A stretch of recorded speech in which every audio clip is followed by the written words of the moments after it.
Torahbox.com pour la diffusion du judaïsme francophone vous retransmet un enseignement du Rav Yosef Ben Tata. Bonne écoute et bon limoud.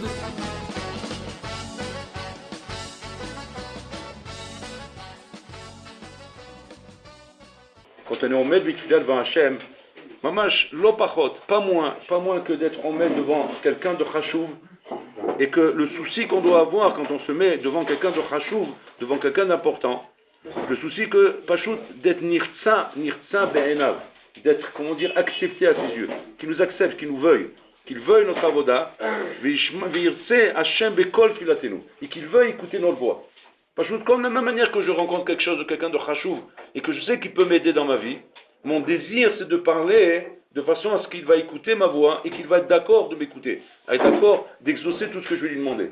C'est ce souci que je vais parler. C'est que je vais parler donc avec un ton, avec une manière, avec des mots, avec des phrases. Je vais donner une intonation. Je vais parler avec Kavana parce que je veux l'influencer. Je veux que ce monsieur là comprenne ma requête, accepte ma requête et exauce ma demande. C'est avec ce souci que je vais prier devant lui. Ça, c'est quand j'ai compris que je suis devant un bonhomme qui a tous les pouvoirs. Il a tous les pouvoirs. Il peut m'exaucer. Il peut me donner ce que je vais lui demander. Alors là, tu es devant Melech Malcha Melachim HaKadosh Baruch Hu. Tu es devant le roi des rois.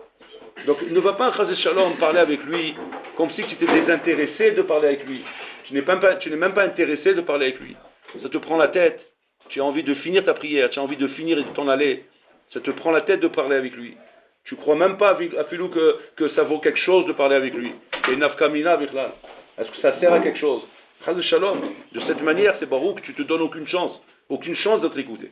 Et là, Vadaï, il faut venir avec l'esprit de te dire, je suis devant le roi des rois, je suis devant Kadosh Baruch Hu. Il n'y a pas, à part la mitzvah qu'il y a de prier, qui est de respecter une des lois du Shulchan Aruch. Il y a plus que ça, plus que la mitzvah. C'est que je porte devant quelqu'un qui va m'écouter, qui peut exaucer tout ce que je vais lui demander. Et si on se demande, comment ça se fait alors qu'on n'est pas exaucé? Parce que tu ne parles pas avec lui. Atalon nigash beratson. Tu ne t'approches pas avec volonté avec lui. C'est-à-dire que tu ne parles pas avec Kavana. Et c'est pour ça que tu n'es pas exaucé. Une fois, Baba Saleh, il avait dit à la Vachalom, il avait dit, mais quand c'est que vous allez apprendre à prier? Il leur a dit, vous croyez que je récite dans ce monde jusqu'à 1000 ans? Il parlait aux gens qui venaient le voir. Parce que Baba Saleh, c'était connu. Quand on venait chez Baba Saleh, c'était pour nous pas shoot. Que quand on demande une chose à Baba Saleh, ça y est, la chose elle va être exaucée. C'était comme ça, c'était pas shoot. On sortait de la barre à Botaï, tranquille. C'est les gens, ils voulaient des soucis, mais à te faire vomir. Les gens avec la peur, ils rentraient. Ils sortaient de là-bas, tu les voyais heureux. On disait quoi? Mais attends, c'est pas fini, c'est fini. Le sadique, il a dit, c'est fini. Bon, moi, je suis que moi, je Et Baba Saleh, il disait aux gens, mais quand vous allez apprendre à prier? Il nous disait, apprendre à prier. C'est-à-dire qu'il avait dans son esprit que la Kabbalah des Tfilah ne devient pas parce que c'est Baba Saleh. C'est pas parce que c'est lui. Lui, comme ça, il est là parce qu'il faut savoir demander. Il disait que quand lui demandait à Hachem, Rabotai, Kaviachol, il ne laissait pas le choix à Hachem. Il ne laissait pas le choix. Genre, il n'y a pas. Maintenant que j'ai pu rentrer devant toi, il n'y a pas le choix. Je ne sors pas d'ici tant que tu n'exauces pas ma prière. Comme un Chonia Mahagal. Vous connaissez l'histoire de Chonia Mahagal? Il a fait un cercle par terre, il est rentré là-bas dans ce cercle, il a dit, bon alors là, je ne bouge pas d'ici tant que tu n'envoies pas la pluie. Vous allez me dire, c'est la choutzpa? C'est pas la choutzpa, Rabotai. C'est pas la choutzpa. C'est en fait, c'est être persuadé, convaincu que je suis devant la personne qui peut m'exaucer. Donc de cette manière, je suis nigash.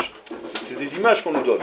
C'est pas qu'on vient comme ça avec de la menace, on met un cercle, je ne bouge pas dedans. Non, c'est en fait pour nous donner un peu l'état d'esprit que je dois avoir dans ma tefila. Que je dois pas shoot être dans ma tefila avec la hargasha, que c'est pas shoot, tu dois m'écouter, un Israël Kabel. Israël Kabel, ta tefilot chez lui. On avait expliqué déjà une fois que à Kedeka c'est tellement pas shoot que je dois être exaucé, que je dois faire très attention à ce que je demande d'ailleurs. Très attention à ce que je demande. Et la manière comment je le demande. Parce que c'est pas shoot que bon là, il peut tout faire pour toi. Il peut tout faire pour toi. Tout. Et c'est pas demain ou après-demain ou dans 10 ans ou après. C'est maintenant, tout de suite. Il peut tout faire pour toi. Tout de suite. C'est pour ça qu'il faut faire très attention. Comment tu demandes? Qu'est-ce que tu demandes? De quelle manière tu l'exprimes? Parce que si jamais tu l'exprimes avec conviction, tout de suite c'est réglé. Le problème il est réglé tout de suite. Seulement il faut le ratson.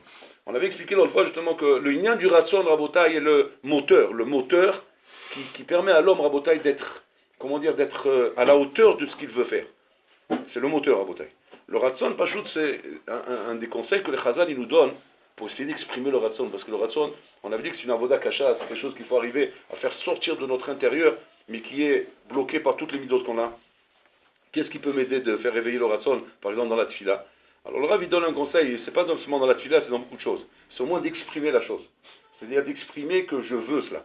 C'est-à-dire de le dire avant, c'est-à-dire pour le Rolam, je veux, ani rotse litpalel lefanecha, ani rotse rak ledaber itra, ani rotse ledaber l'archov al shum davar acher. Je veux rien penser, je pensais rien qu'à toi. Je veux prier devant toi.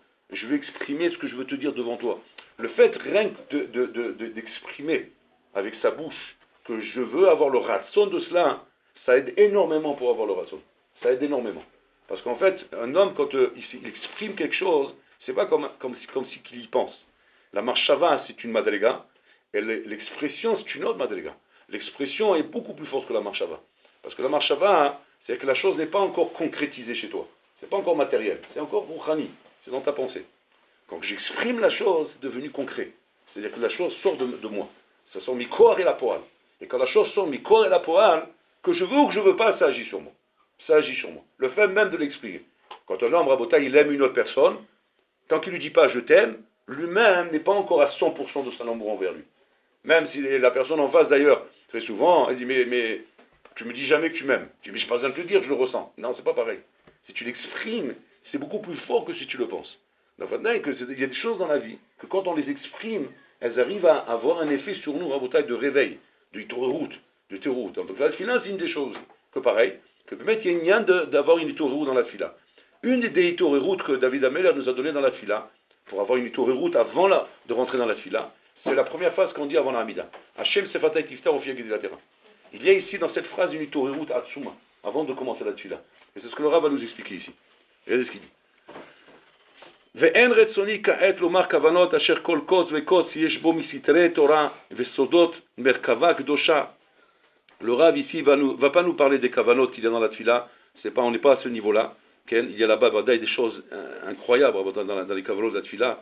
Mais kol ha'olamot, les pétards tana'in, vilifrol vela'alot likvot shomer. Bichlal que par la tfila on arrive à faire bouger des olamot. Ça c'est bien de l'avoir au moins entendu une fois dans sa vie. La tfila, je ne crois pas que c'est simplement de la lecture que tu es en train de faire. C'est mamash, chaque tfila, Rabota, il a mis taken des olamot, elle bouge des olamot en haut, c'est ce qui permet au monde d'être mitkayem. Verak nomar pshat, bekavanat advarim bechol, bracha ou bracha. On va expliquer pshat bechol, bracha ou bracha. Ma yesh li lasim lev beomro. À quoi je dois penser quand je dis tel ou tel bracha? Quand on dit Hashem sefatay tiftar, à quoi il faut penser? Yasim belibo, כי הקדוש ברוך הוא שם אלו השפתיים שומרים לפה ולשון.